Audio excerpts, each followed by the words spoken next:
Welcome to episode 287 of In Touch with iOS, the show that talks about iPhone, iPad, Apple Watch, Apple TV, and related technologies. I'm your host, Dave Ginsburg, and I can't believe it. Guy Serle's back on the show. We missed you, buddy. Hey, good to be back. I actually wanted to go on Chuck's show on Tuesday night, but by the time I remembered, it was already like 8:30. It was like, okay, I'm not going to be that guy. So I'm so glad you're here. Thank you. It's good to be here. And I'm so glad Ben Roethig made it. I know he's having some may not be able to make it, but he's here. So how you doing, Ben? Yep. It's been a trying week, but I am so ready to talk about Apple news. Awesome. And then last but certainly not least, Jeff Gamet. So go ahead, you're here. How you doing? I'm doing well. I'm glad to be here. I don't know if I'll be able to make it tonight. We'll see. Understood. I was just feeling left out. Yeah. But that's still glad you're still here. So happy New Year to everybody. This is the first show of 2024. I'm so excited to start off a brand new year with the show. We're going on our, what is this? This is our 8th year, I think. 8th or 9th, 2016 we started the show. Yeah, so we're going gangbusters here. So it's been quite a few years of us sharing all of our fun and knowledge and info about Apple and related. And then all the stuff that I bring. And then there's Guy bring all the stuff he brings. Mostly Mike's. Yeah. So with the new year, we're going to change a little bit of the format this week. This year, I'm going to start right on with topics, and we're going to put the news down towards the end of the show. So I thought it would be a lot of fun to kind of mix it up here, see how this goes. And so let's dive into the topics. So as I always talk about on topics is beta. This was a kind of an interesting week here. Apple released iOS 17.3 beta 2, and within a matter of hours, people were complaining about it was bricking their iPhones. I hope that didn't happen to you, Ben, but no. Shortly thereafter, Apple pulled the beta 2 from release. It was a boot loop issue is what the issue was. So the phone was continually booting. So that can't be good. So it doesn't seem like it happened to a lot of people, but I think Apple caught it pretty quickly. So we're still on beta 1 at this time, if you are still running beta. So be aware of that. As I always say, and I think we all say this here, do not put beta on your production device. Right. Yes. Do not be me. Do not be me. Here's the exact reason not to. Link in the show notes for some of the information that was out there. It was quite interesting. But the other betas are still out as well. tvOS 17.3 and watchOS 10.3. So there really hasn't been much of a difference when it comes to that with those devices. We'll see what happens next week. Maybe Apple have it fixed by then, and we'll talk about it. And that's beta. So, all right. So one of the first topics I wanted to talk about here is there's been a lot of chatter about the fact that smartphone manufacturers still want to make the foldable phone a thing, and of course Samsung has their foldable, and of course who else has the foldable? A few other manufacturers. Google, Huawei. Oh yeah, Google, Huawei, Oppo, OnePlus, all the Android devices here. So it just seems to think everybody has one except Apple. But is there potential that Apple might be thinking about it and considering this? I find it. I'm sure they're looking at it. I'm sure it's something that they're considering, only because it is interesting. But I think the price point is really high on these devices right now, so I'm not sure where this is going to go. Like the Samsung Z Fold's like $1,800. Wow, we're talking about some pretty serious money here. Ben, I want to start off with you. What do you think? Do you think Apple's going to get into this market sooner or later? That is the question. I mean, first off, the difference between Apple and the Android makers on this.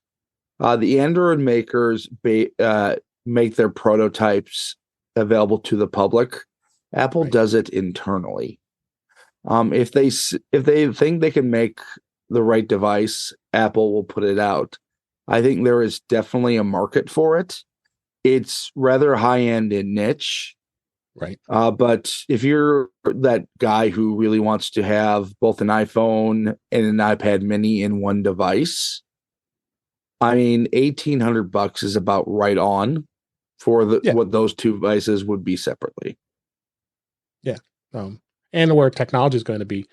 How about you, Guy? Would you buy a foldable phone if it ever comes out with Apple? You know, this ever since people started talking about foldable phones, it just seemed to me like this was a solution in search of a problem. I don't really see what the advantage is of having a foldable phone, because so far with every single one that I've looked at or heard about, they all develop the little crease across where the two screens meet, each and every one of them. And when you're spending $1,800 to $2,500 on a phone and its biggest feature is flawed, what is the point? You know, I put a phone in my pocket because I want to do phone things. If I want to do something more, I'll break out my MacBook Pro or I'll break out my iPad. And quite frankly, I just don't see the point of these devices. You know, maybe could Apple make one that was worth the time and the effort and the expense to go out and get one? Because you can bet that whatever the other Android makers are charging, Apple's is going to be more expensive than that. So, right. I mean, we'll see if Apple even bothers with it. I'm sure they've got some prototypes floating around there, you know, but to me, it just seems like it's just not worth the time and the effort and expense. Yeah. How about you, Jeff? Would you buy a foldable phone if it was Apple? I would have to see the phone first. Based on what's available today, no, I would not. I would rather have a foldable iPad. And it could even be like two screens as opposed to having the bend in the display right in the middle. But yeah, I'm not seeing the use case for me. Now, I totally get that there are some people where a foldable phone makes sense. And as Ben said, we're talking about a very niche market. And as Guy said, of course, Apple has prototypes. Yeah. But what is the use case that would be that thing for Apple? Because they're not going to bring a product to market where they can't do something better than everyone else. There needs to be a substantial value from their perspective before they're going to bring something to market. And example going the other way, they exited the Wi-Fi market, the Wi-Fi router market, and that's because they no longer were offering something that really set their products apart. Right. I mean, I was hoping they'd buy Eero. Me too. That didn't happen. I was just going to say, I would love to see what Apple would do with a mesh network as far as hardware goes. But I don't think we're going to see it because they just don't seem to want to go in that direction. And it's too bad because I think Apple could bring a lot to that market, especially making it, and it's not that it's that hard now, but making it really easy to set up. If for people who ever owned an airport, they were like stupid easy to set up. I mean, it was almost just plug and play, and you were online. Set your password, and you're all done. And if they could have brought something like that to a mesh network, I think it could have been big, but I guess they just didn't feel like it was worth the time and effort. Yeah. Especially if you were fully integrated with Apple Home. Yeah. Well, but see, they exited that market before Apple Home was even a thing. So right, they didn't even exist, right? Yeah, and let's face it, Apple Home isn't exactly a walk in the park as far as ease of use goes either. And not that anybody else has anything much better. I've got a couple of those Wi-Fi power plug things that I use outside and a few other places. Right. And I get them to work, but if something goes wrong and I can't find the instructions for them, I'm hosed. It's like, well, I have to go out and spend another $20 or, whatever the heck, however much I spent on that cheap piece of Chinese crap and get another one and just take it from there. But home automation has the potential to be the next big thing, but nobody is doing it very well. Not even Apple. Yeah. Spinning it back to the foldable phones. No, that's okay. Hi, Jack. There was a quote from the CEO of Honor, one of the manufacturers of foldable phones. He seems to think that the foldable phones are going to be something of a standard at some point. And I find that to be, I think it's a long way. There's a quote in Ars Technica. Yeah, he says, "We believe foldables are the future of the smartphone devices, just like electric cars are to the auto industry." So we're approaching a crucial tipping point where foldables may soon become mainstream. They're far from becoming mainstream. 3D televisions. Exactly. But I mean, here's the thing on this. If you remember CES or God, what's a German one?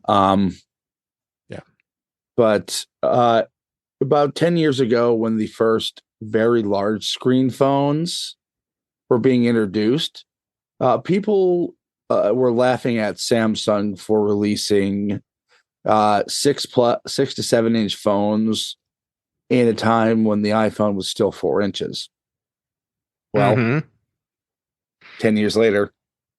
Right. Yeah. But I think the big difference is a larger screen is a larger screen. Trying to merge two completely different displays into one and have them fold over onto each other is a whole different thing. And nobody's really done it well yet. And I think that's the main problem is that they can, like what you were saying, Ben, they put out their prototypes for people to buy. And the problem is when you do that, you leave a bad taste in people's mouths when they go ahead and put down their money and they end up with crap. Yep.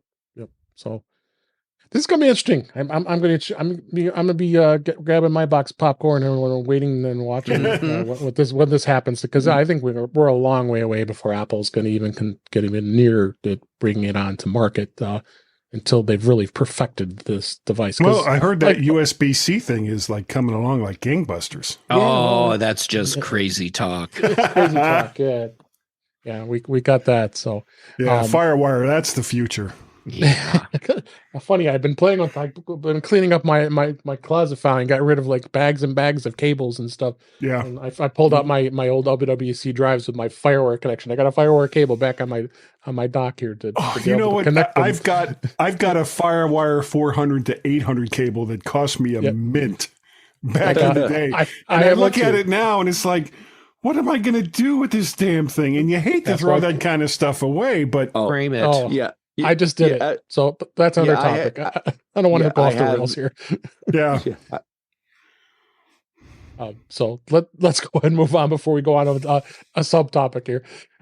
So it's gonna be interesting to see what happens, and we'll definitely be here to talk about it when it does happen here. So, I wanted to talk a little bit about AI. AI has just become an insane discussion as of late when it comes to what it does, what it's going to do to us, and what it's been helping with people. Because I started using them a little more and wanted to get more into it. I've been kind of avoiding not getting into it right away, only because there's just another thing we have to all learn, right?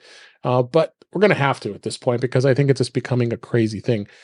Notably, what started a lot of this discussion is the fact that the New York Times was going to sue OpenAI and Microsoft, for that matter, which we'll talk about Microsoft's new product here in a minute, because of the threat of AI, and it poses a threat to the news industry. And there's a federal lawsuit against them to seek the end of the practice of using its stories to train its chatbots. And the Times said companies were threatening its livelihood by effectively stealing billions of dollars worth of work by its journalists, and in some cases, spitting out Times's material verbatim to people who were seeking answers for generative artificial intelligence, like OpenAI and OpenAI's ChatGPT. But I guess my question was on this particular case is, and I don't see it ever mentioned in this article, is the fact that is it grabbing the information that's behind the New York Times' paywall? Because that's their protected information. That's what people are paying for to read. So I overall, I think this is definitely. I don't think it's going to be something they can stop. I mean, as long as it's widely available out onto the internet, how are you going to stop OpenAI being able to grab this information and learn and use it to answer the long questions that you ask it? Jeff, I'm starting with you this time. Where's your thoughts on this actual case with New York Times we'll talk about the other thing we were looking at on Tuesday too, but start with that with New York Times. I will be following this closely, and I don't know if this involves content from behind their paywall or not. Yeah, it doesn't mention it. That I would love to know. I can see where the New York Times could present an argument that OpenAI is stealing from them, and I can see where OpenAI would come back and say, "No, look, this is just knowledge. These are just facts. So we're just feeding this information in so that it can then feed information back out to people with queries." I have a feeling part of what this is going to come down to is the argument that LLMs can only be derivative in nature. They can't do the same thing that humans do, where they can read data from multiple sources, and then humans extrapolate out from that, and they create new thoughts and new ideas. And they build on what they have learned. Yeah. LLMs don't do that. They just take the data in and then use a predictive algorithm to decide what word to put next based on the query you provided. So I'm going to be watching that very close, just to see how that argument plays out. Yeah. Oh, yeah. Absolutely, for sure. I just tried entering information. I asked about who this Guy Serle is, and it came back and says Guy Serle is a longtime Mac user since 1987, and is and an author who has written articles for mymac.com. No, I guess that's right. Yeah, that's accurate. What's your thoughts on this Guy? Quite frankly, most of what you get back currently, you could, as far as a query goes, you could get back almost as easily as just doing a Google search. Why the New York Times is getting all up in arms over technology that in the long run will probably save them a lot of money, because it's going to end up replacing most of their reporters. I just don't get what it is that they think they're going to prove. I mean, all of the news industries have been downsizing for over 20 years now, and it's been technology that's done it. So, it's like poop or get off the pod. Make up your mind what it is that you want to do. If you want to have journalism like it was 30 years ago, and quite frankly, I think it was 10 times better than what we have right now, then do that. And don't engage in wholesale replacement of reporters and editors and everything else with technology, and then turn around and complain that the upcoming technology is stealing from you because you've stolen from everybody else. Yeah. So I went ahead and asked Chat CoPIlot and said, is the New York Times, is OpenAI, here's what I asked. It says, Is the New York Times allowing OpenAI to get information behind their paywall? And it actually, I got the answer. So I guess I should type this before I even say anything on the show, right? So the New York Times has filed a lawsuit against Microsoft and OpenAI for copyright infringement. The lawsuit alleges that OpenAI powered software will circumvent the Times paywall and reproduce Times articles if asked. So okay, that's a totally different argument right there. Yeah. And regardless of what New York Times long-term plan is for how they operate their newsroom and how they create content, sidestepping their paywall to scrape content, that's a really bad thing. That's stealing. Yeah. Well, and then just to add to it, it says, unfortunately, I could not find any information on whether the New York Times is allowing OpenAI to get information behind their paywall. So it can't confirm it. It says it is, but it's not gonna tattle on itself. In other words, yeah. So lawyer AI has gotten to it. Yeah. I can neither confirm nor deny. Yeah. So, Ben, what's your thoughts on this whole thing? Here's the thing on LLMs. They've become a commercial product so quickly that they're basically in the wild before we have any concept of what the rules for them are. Mm-hmm. We're going to end up seeing a lot of litigation to basically determine what's allowed and what's not allowed under these large language models and scraping. Ultimately, I think LLMs are going to be kind of the next quote unquote ad model where companies can basically sell their data for money. Yeah. No. Yeah. It does make sense. So it's going to be interesting. And speaking of AI and OpenAI, I mean, OpenAI, we all knew about ChatGPT. That's been the free thing. That's what started this all.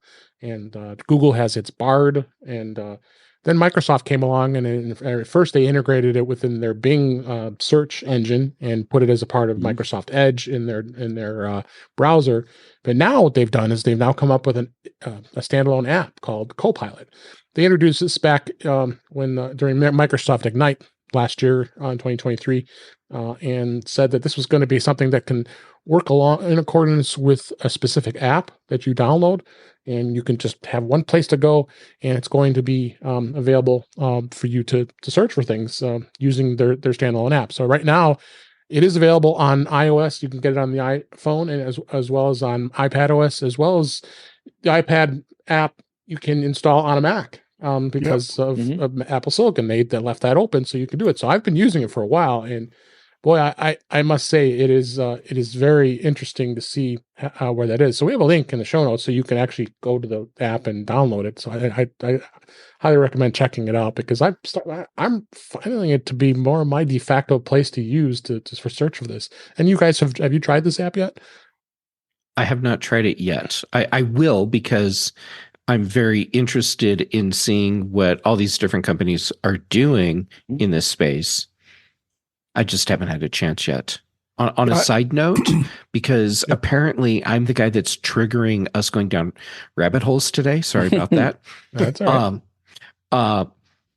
I was listening to NPR today, and one of the articles that they had was about Microsoft's just announced requirement for Windows keyboards or Windows compatible keyboards.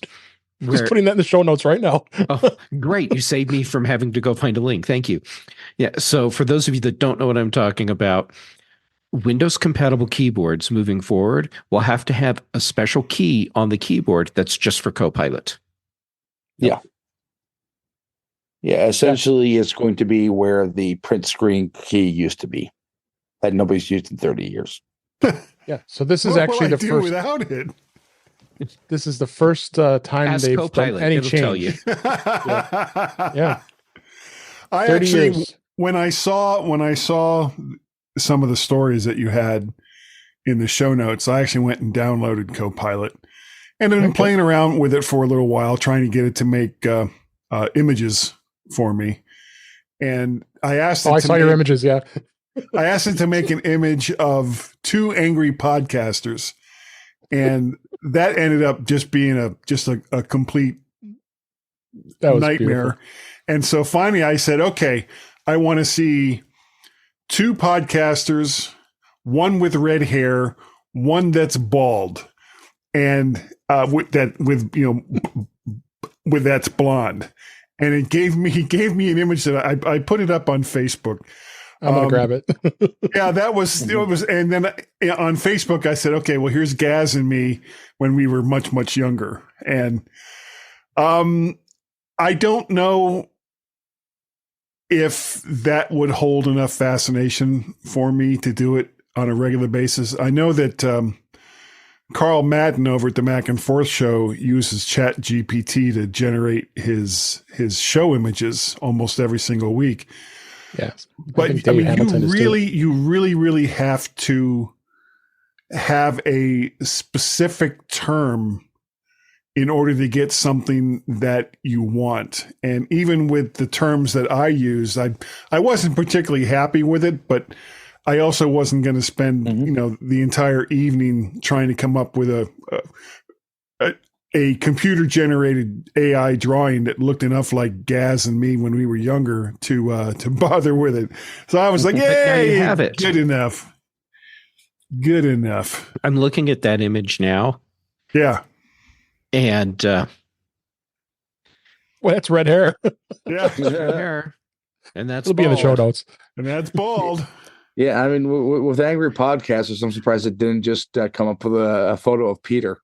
Yeah. Well, there were some of the images that I saw. I mean, these guys were literally, it was like face to face, just screaming at each other with a microphone in between them. And it was like, well, that's not really what Gaz and I do. So it's like, okay, we'll just skip that part of it. But yeah, this is another thing that AI can do. I mean, I think our friend Dave Hamilton's been doing it for Mac Geek Gab too. They've been doing it to generate photos every week of different topics. And I may even consider it. Who knows? A lot of podcasters are probably already starting to consider this. So, and the same thing with videos. We're starting now with the 60-cent shorts. Do you think I'm spending hours editing that video? No, I'm using an AI generated service that allows me to upload the videos from our show and be able to it automatically picks the most. It thinks the most that they're the most interesting, and it rates it from 100% all the way down, 77%. Tells you, is this going to engage people more? So my God, just that in itself blew my mind. Just getting involved with that too. So it's just endless. Yeah, I mean, the new logo I have for Roethig Tech is AI generated. There you go. It's fascinating. This is absolutely. I'm now going to become obsessed with this because it's just so much stuff you could do with this now. So, but I think I'm not the only one. And AI is here to stay. And you had the other on the other side of this coin, like we talked about with New York Times, privacy is this. Are you going to have privacy with this anymore? No. I mean, corporations are going to are already locking it down because they don't want to have their proprietary and sensitive information be pasted into this search box, because who knows where that information is going to go once you send it in. Mm-hmm. So employees are going to have to be very smart and not be putting things in that specific that only you can see on the company's network, and you should not be putting that kind of information out there. Companies are probably going to, what they're going to do, they're going to take CoPIlot and they're probably going to customize it to make it something somewhat internal, and make it even easier to be able to get that information from their intranet, any information that's out there, to try to put together reports and a lot of the stuff that you can do. But there's a long way to go on this, and you're going to have AI experts. They're going to have the companies hiring people that are they're going to be AI experts on this stuff. And I just, within this last week, this has finally woken me up to realize how insanely crazy this is and how important it's going to probably become over the next few years. So, great conversation. I think that was just something that was just really, really good to talk about here. I'm not always big on doing predictions, but I wanted to kind of just talk a little bit about what we kind of want to see with Apple for this year. I know all of us will have some ideas. I reference Mac Rumors. They always have some great stuff here. So I just wanted to kind of touch upon what we know that's going to be coming out here for the next over the next year. I think the first thing that really stands out is Vision Pro. Vision Pro is going to more than likely get released. They're rumoring at the end of this month in January as we record this. But Guy, I haven't had you on in a while. I'd love to hear what your thoughts are with Vision Pro. I know it's not something that for everybody, just because of that $3,500 price point. Yeah.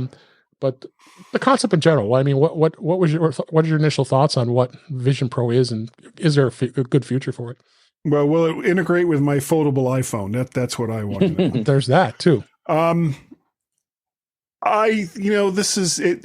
In the beginning, it's going to be such a niche market, especially at that price point. And the problem that Apple is going to run into, and I'm sure they're well aware of this, is that Facebook or Meta is putting out cheaper and cheaper and cheaper devices that aren't going to be able to do nearly as much stuff, but is going to be 1/10 of the price. And that's going to be a huge problem for Apple, because when you're talking about creating something that's a brand new platform, and that's exactly what this is, especially for Apple, then you have to generate enough sales early on to make it worth the time. And if you look back at the history of Apple going into new spaces, the one huge win that they've had, of course, was the iPhone. But even there was, their expectations were relatively low.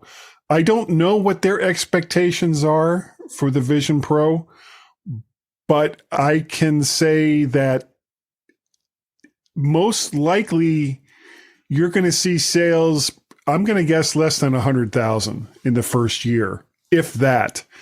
And in order to, this is the chicken and the egg thing. This is the same problem that they have getting game developers to come over to the platform.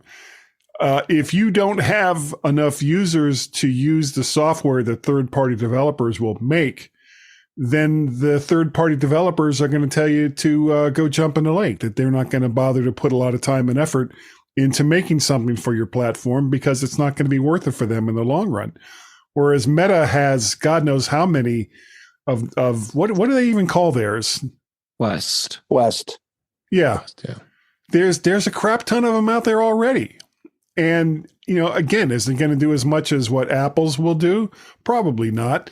But it's affordable, and it's affordable enough that a mom and or a dad can get one for their kid. And if they break it up, then it's like, okay, it's the same price as like a PlayStation 5. So we'll see what happens with it. But I think Apple's price point is going to be a really big problem for this going forward. Yeah. Both you, Ben and Jeff, have had some obviously thoughts on Vision Pro. Anything else you wanted to add over the last couple of episodes we've talked about, Ben? Why don't you go ahead? Yeah, kind of building on what Guy said. I think the how quickly they get the actual Vision out, not just the high-end Vision Pro, is going to be the make or break for Vision OS. This product has the chance to either be the next iPhone or the biggest failure that Apple has ever produced. And I think that's exciting in a way, but it's also, for a company that has basically won for the last 15, 20 years, it's new territory. Yeah, it is. It is. Final thoughts on this, Jeff, what do you think? Yeah, Ben, totally new territory. You're absolutely right. Just like when the iPhone came out, totally new territory. And Guy, comparing what Apple's doing to what Microsoft is doing in headsets is totally unfair and completely fair at the same time. Unfair because these are not even close to the same category or even the same kind of device, but fair because consumers just see a goggle thing you stick on your face. Yep. And what I see out of this is that Uh, Meta Quest is to Vision Pro what Amazon Fire Tablet is to iPad. Mm-hmm. It's a product that's super cheap and is essentially disposable. And if you want the really good thing, then you get the thing from Apple instead. And slow rollout, absolutely. Guy, your estimate of maybe 100,000, I think, is high. Yep. And I think Apple is expecting that as well. And they are planning accordingly. And those high-end buyers are going to be the people that help form what the future of the Vision platform will be. And I think Apple has planned this out very well. They're playing a very long tail game here with a new platform. Yeah. So that they will eventually have a not Pro Vision that comes out. Yeah. And, I think with the game Apple's playing, it doesn't have to be in 12 or 24 months. It can be a little bit longer than that. Mm-hmm. I'm guessing about 5 years. Yeah. There you go. Yeah, that sounds about right. That's Vision Pro. The other thing which was surprising last year in 2023, that Apple did not release a brand new iPad. I mean, they hadn't done that in that was the 12 years they were continually, even if it was modest updates to the iPad. So that nothing was released this last year. So, they're bound to have to do it. Nothing new. Not a single. There was a pencil. That was the only iPad product. Yeah. USB-C. There wasn't even an update to any of the iPads last year. Nope. None. Wow. Even the low end model. Realize that. So there was for this is the very first time since the iPad was released. So there's bound to have some things coming out for the iPad. Now the biggest thing is the OLED iPad Pros. And they're going to be probably releasing them with OLED displays for the very first time. I can expect that to happen, and they'll be as impressive as iPhone screens.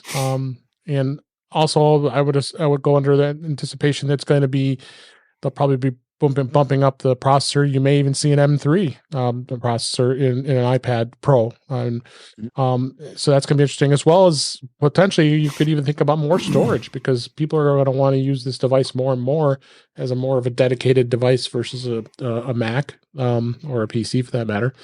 Could go 4 terabytes of storage space. I can imagine how ungodly expensive that'll be, but I think that's some of the things you could see on the iPad Pro. Jeff, what do you think on iPad? What do you think the Pro is going to be that of a high end device? Do you think Apple's going to go that up, head it up that high? Yeah, kind of. So high end M2 processor of some sort, or an M3, especially since we didn't get anything new in 2023. Right. This feels like the year that we're going to see some significant changes to the iPad lineup across the board. And my Jedi instincts are telling me that's why we didn't see anything with the iPad line in 2023, because there's some big things that are coming. And that's kind of cool and exciting. Also very concerning, because I fear that 2024 could be a very expensive year for me. Yeah. You being a big iPad user. Yeah.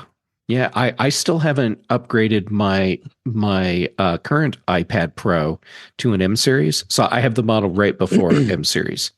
Yeah. And it's an awesome iPad, but this might be the year where I just have to suck it up and get a new one and move to Apple Silicon. That's already Apple Silicon.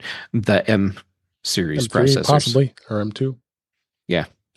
So I think Apple's got a big thing to come up with here, because it's way overdue, and then we got to get up to where technology is now. What do you think, Ben, on the iPads? Do you think you agree with Jeff on this?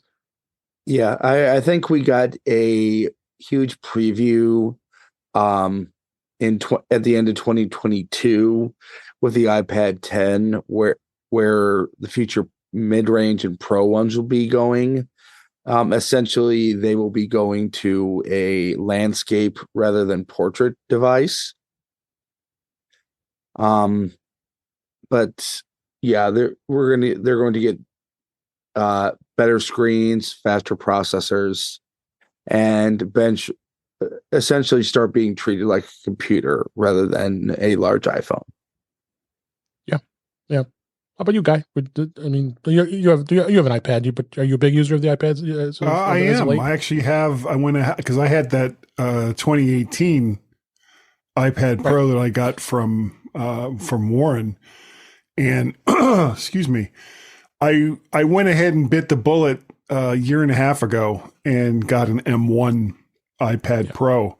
That's what I got. And it's a great device. The problem with it is the problem that the iPad has always had, which is getting the iPad OS to get out of the way and letting people do some of the things that they want to do with it. Multitasking is still pretty much garbage on an iPad. It needs a decent file manager besides the makeshift one that it has now. Yeah. And multitasking on an iPad can be done, but it involves you doing this ballet of movement and motion in order to get everything lined up so that it'll do some of the things that you want it to do. And this is coming from someone who in 2013 or 2014 went to the Macworld Expo with nothing but a microphone and an iPad, recorded video, recorded podcasts, did all of that stuff on a 2012 iPad in an area or in an event like the Macworld Expo. And it worked. I got it to do everything that I wanted it to do. It wasn't easy, and it took about 2 to 3 times longer than it would have on a Mac. But the point was to see if I could make it happen, and I did. And all of those things are still capable now, and are in fact a little bit easier than it was back then. But Apple needs to decide if they want the iPad to truly be a computer or just a content, a device that you're looking at content on, which is what probably most people that own iPads is doing right now. Yep. So we'll have to go through all the other iPads. Are probably going to be probably more than likely will be released. You can anticipate they're going to update the iPad Air that's overdue, and the price point, as well as their talk of rumors of an iPad Mini. The Mini may still stay in its slower side of the processing spectrum, only because it's a smaller device. Audio devices will definitely be of a change, where the AirPods, there might be a generation 4 that comes out. The AirPods Max are insanely overdue. That was released in 2019, so we're talking almost 5 years now at this point. I have a hypothesis there. Please. Yeah. Okay, my hypothesis is that Apple has been working on their own wireless protocol for high-res audio, and it hasn't progressed as quickly as they thought it would. But I'm betting that they've got it worked out, and we will see this year another update to AirPods Pro, and we'll see an update to AirPods Max that give us that true high-res audio experience wirelessly with more bandwidth. Yeah. I mean, so it won't be transmitting over Bluetooth for that. No. I mean, they already have their own audio and video codec standards that they themselves have either bought or created. So it's just a question of, are those codecs small enough, and can we develop a device with enough bandwidth to push it to the devices that people are buying from us? I think the answer is yes. And I think it's likely we'll see that this year. Yep. So that's there's quite a bit of potential here that could be out with this. Other thing we could talk about is iPad accessories. I think there'll be a new Pencil 3. Be interesting to see if that happens. The Magic Keyboard. I think they're going to probably do some improvements on that. They're going to probably have to because they're making some changes. They need to make the Magic Keyboard available for more versions of the iPad as well. Yeah, I agree. Or universalize it of some way, even on the low end. I mean, you're probably going to have a new low end iPad as well that'll be updated. So it's going to be interesting to see where those accessories as well as, oh my God, guys, let's get the Mac Mac side of things. That Magic Keyboard, get a USB-C connector and that Magic Mouse trackpad and the Magic Trackpad and the Magic Mouse. Move the port from the bottom to the front. And how about an M3 Mac Studio? For the love of God, that will come. It may come. So we're gonna. That's what I've been waiting for. Potentially a new Mac Mini too, because that's a bit overdue as well. So yeah. So I think we got a lot to look forward to with Apple. I can't imagine that there aren't already a lot of the stuff's already not on the drawing board, already progressing quite nicely to see as we cover it this year for a lot of this stuff for this. So definitely going to be interesting. With that, let's talk a little bit. I didn't talk about the app. Let me talk about that real quick with the CoPIlot app that we did talk about earlier with AI. I'll just specifically to give more of that. I got the app linked in the show notes here on the app, and just go out and check it out. As I said, you got it on iPhone, you got it on iPad, and you got it on Mac. Take a look at that. Then this app was released by Microsoft, and definitely a good thing to check out. So we got some news stories I'd like to cover here real quick. First one is T-Mobile. I've been using this app since its inception, the T-Mobile Tuesdays, and for the most part, they tend, being a T-Mobile customer, they tend to have some pretty cool things, including MLB at bat, the MLB TV that you get. They give that for free every year, which is awesome. That if you're a baseball fan, that's a $200 value right there by itself. Now they're going to do is they're going to sunset the actual app, T-Mobile Tuesdays, and they'll be release a new one called T-Life. The Tuesday events will be live in the new app, and it looks like it's going to be available for both T-Mobile and Metro customers. You'll still be able to get all kinds of the perks and all that kind of fun stuff, and nothing I think really is going to change other than just I think Apple just is changing the branding, because I think the T-Mobile Tuesday was getting kind of old, honestly. Go ahead, Ben. I'd completely forgotten that it was there. Yeah, I haven't gone on a Tuesday to their app in probably a couple of years. So this is all your fault, is what I'm hearing. Yes, exactly. Yeah. I'll tell. Hey, throw it on me. I'm good. You ever thought that? Fire. Yeah. Honestly, I think the way it's worded in the Cord Cutters News app is or headline is slightly misleading. From the context, essentially, the T-Life will be a new version of T-Mobile Tuesdays. You're not going to have to download a brand new app if you already have the T-Mobile Tuesdays app. It's just going to be become the new app. Yeah, I think it's just more of a branding change, if anything. Yeah. Any thoughts, Jeff? They're always messing around with this stuff. Yeah.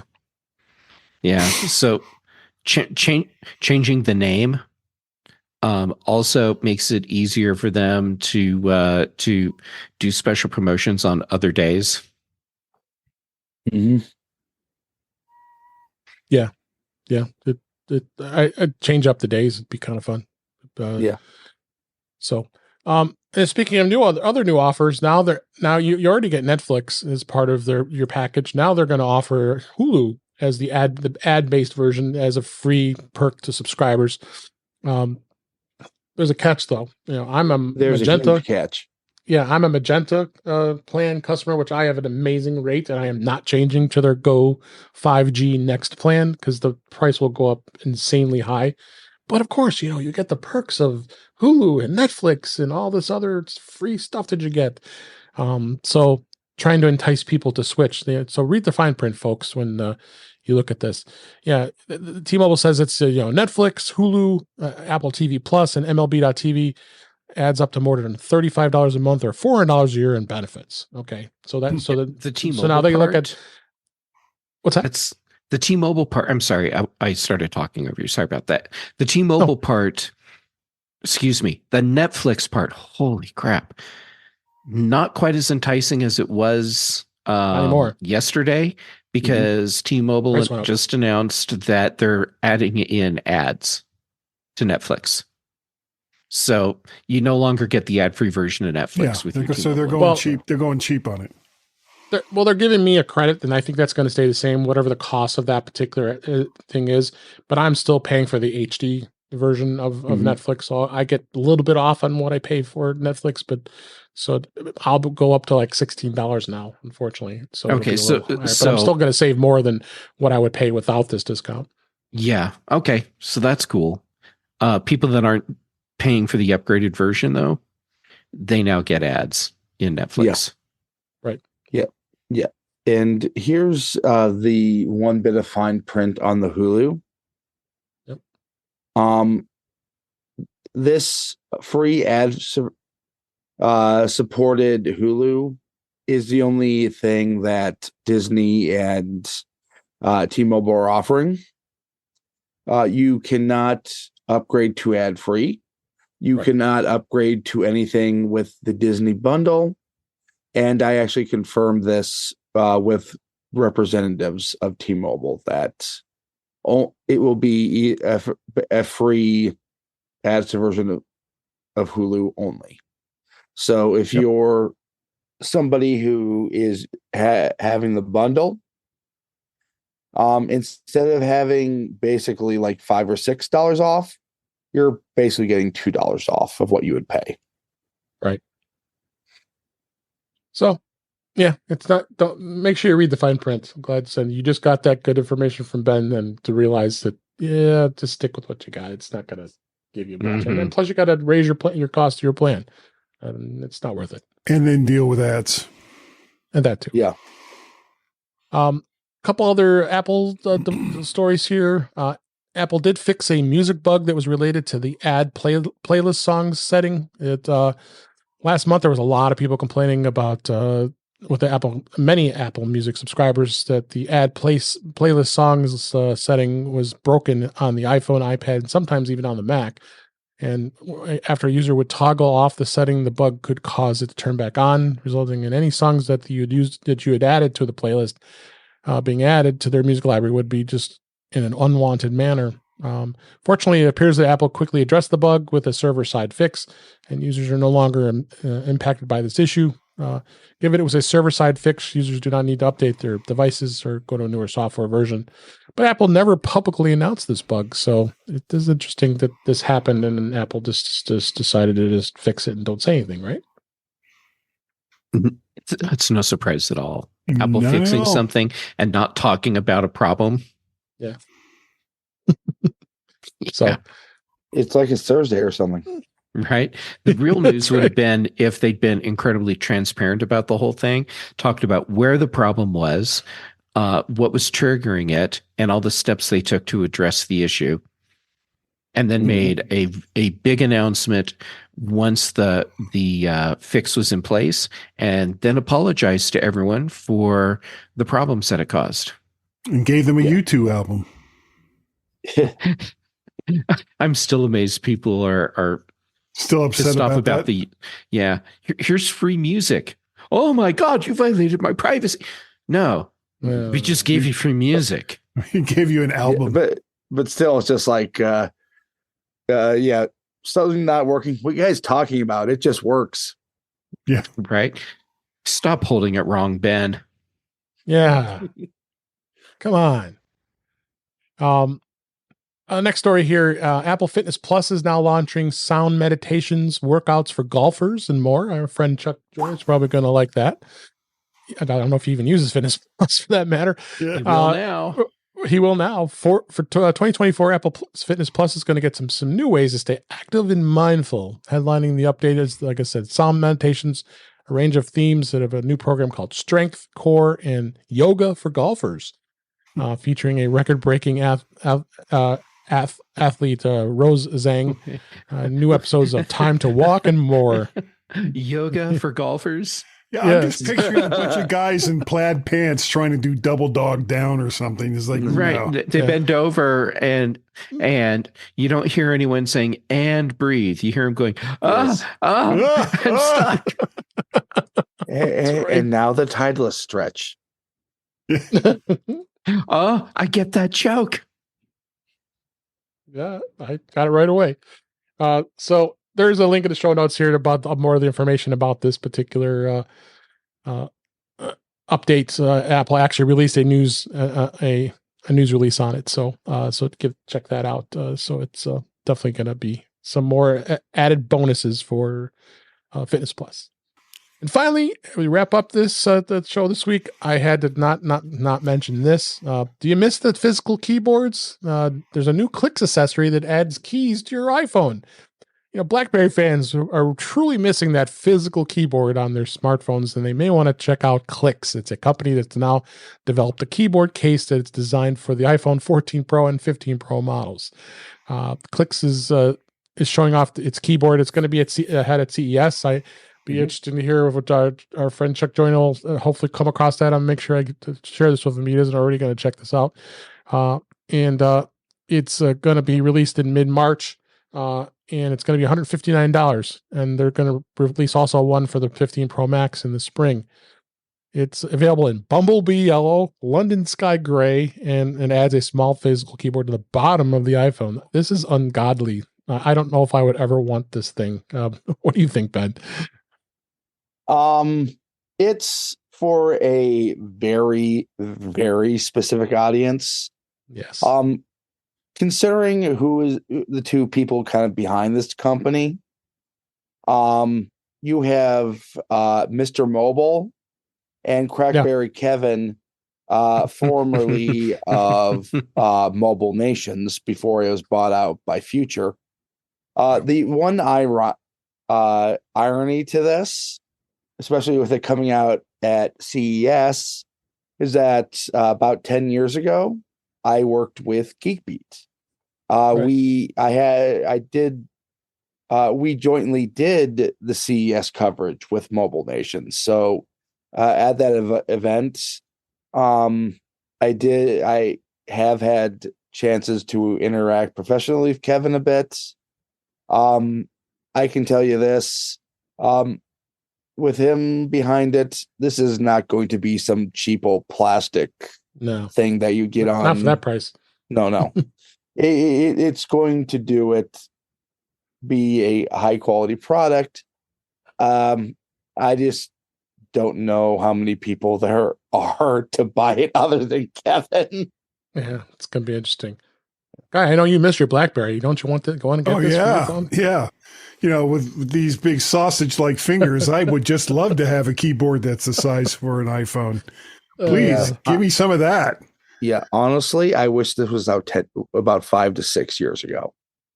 Yeah. Maybe. Now, when you fold it out, does it expand? No? Sorry. It doesn't even look like it folds out. It's literally like it's like a battery case that's a keyboard. Yeah, I think it stays in that position at all times. Mm-hmm. And it connects over USB-A. That's right. All right, Jeff. Last word. I know you have thoughts. Okay, I thought this was a joke at first. Seriously. No, it's not. And no, it's not. And this product is about 8 years too late. Yeah. And wasn't there something like this already out at one point? Yes, there were multiple somethings like this out over the years, and none of those things are around anymore. No. Now, this may be a really high quality product. I don't think it's going to be successful. I'd be surprised. But if they're at CES, they put some pretty big investment into showing this product off. That's a serious commitment going to CES. Yeah. But for something like this, they kind of need to do that because they need to have companies, resellers buying this up. And if you're going to make it happen, you're going to make it happen at CES. Mm-hmm. Does CES have a Tiny Town equivalent?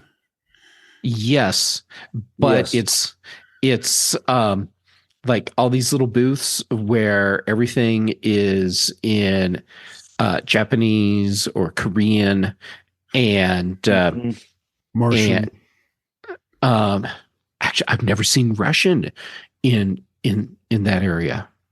That's funny, but it's all these little booths with just the most weird things. Yeah. Tentacles.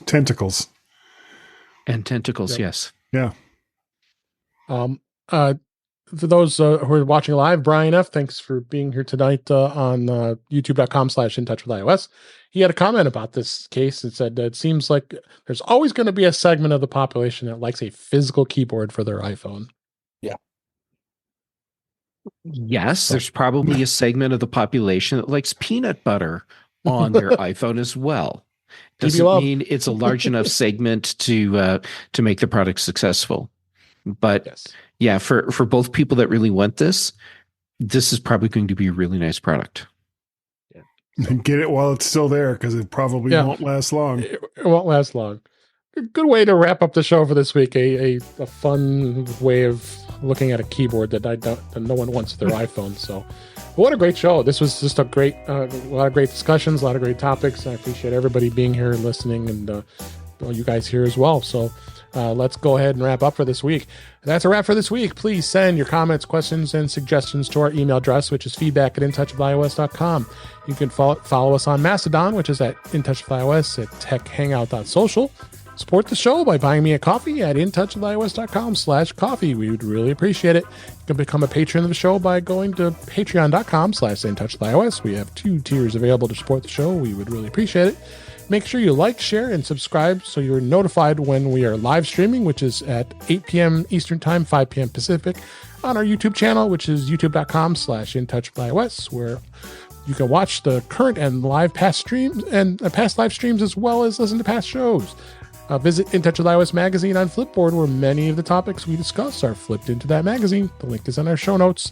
You can subscribe to the show in your favorite podcatcher, including Pocket Casts, Overcasts, Apple Podcasts, and many others. But better yet, just go to our website at intouchwithios.com, where all the links to all the ways to listen to us are there. I am Dave Ginsburg, and you can find me on Mastodon at DaveG65 at mastodon.cloud.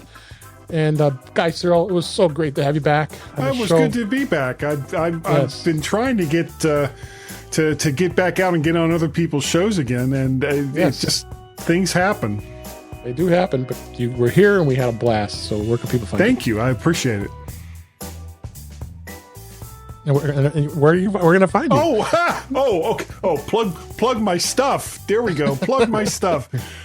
You can find myself and Gaz over on the mymac.com podcast, where we've been doing this crazy round trip around the world since 2009. Coming up on show 960, I think, next week. Nice. You can find me over on the X Twitters. I'm Mac Parrot and Vert Shark over there. I'm on mastodon.social. Find me there as Vert Shark, as well as Counter Social and Threads, and of course, I guess that's about it. That's all I really need to plug, is that all that stuff right there. We have a Google Voice number that I can't remember, but if you go on over to the mymac.com website and look at any of the mymac.com podcast little articles there, you'll find the number there. It's a Google Voice number. We love getting feedback, so call us direct, but call us today. Yeah. Thanks so much, Guy. Thank you. Ben Roethig, so glad you were able to make it this week. Where can people find you? Well, Dave, you can find me at Ben Roethig on social media, and that is on your social media of choice. It I pays to be just the saw only what one you in put in the world. chat. Oh, easy. Go ahead, Rebecca. Yep.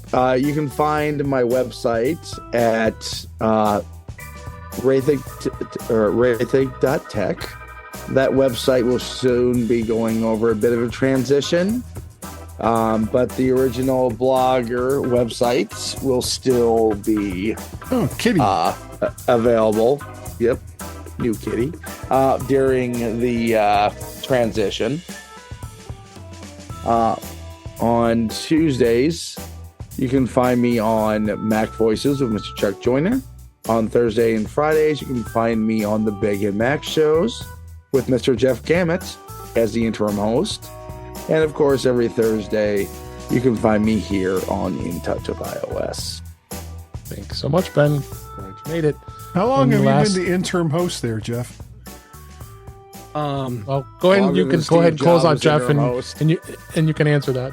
Thanks for being here, Jeff. Where can people find you? Okay, social media is Jay Gamet on pretty much everything. Mastodon, Instagram, Threads. That's where I'm posting stuff right now.